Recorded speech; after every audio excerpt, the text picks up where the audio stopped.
Now, here's a question for you. If the world is going to blow up any minute due to man-made global warming, I'm not saying it isn't, but why is it then that these global eco-warriors around the world who are saying that we have to make all these changes in our lives, why don't they buy antique furniture? Why don't they buy vintage furniture? Why don't they buy second-hand pieces of furniture? Why don't they do that?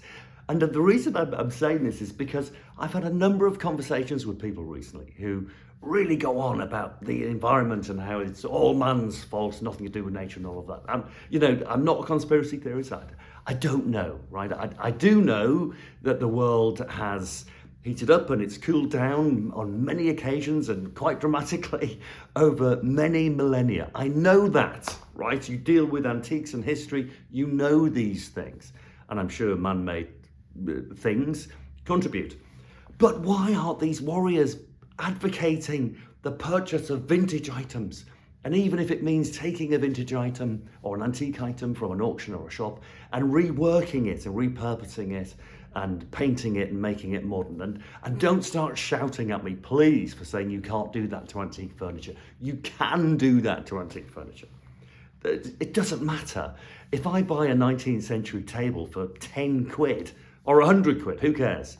And I paint it, it doesn't matter. It's recycling it, repurposing it. It's all good news. And you're employing local people if you can't do it yourself.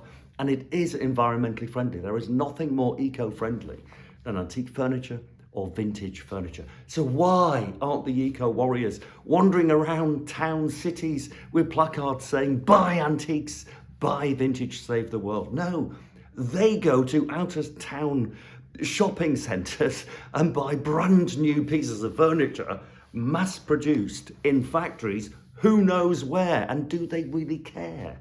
And I think this is where maybe you might say I'm a conspiracy theorist, because do they really care?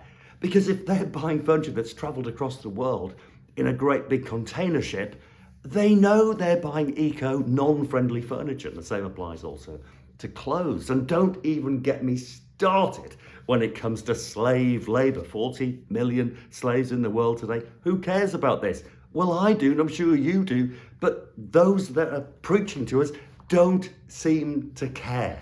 So there you go. There's a topic of conversation. Fire away. Tell me what you think.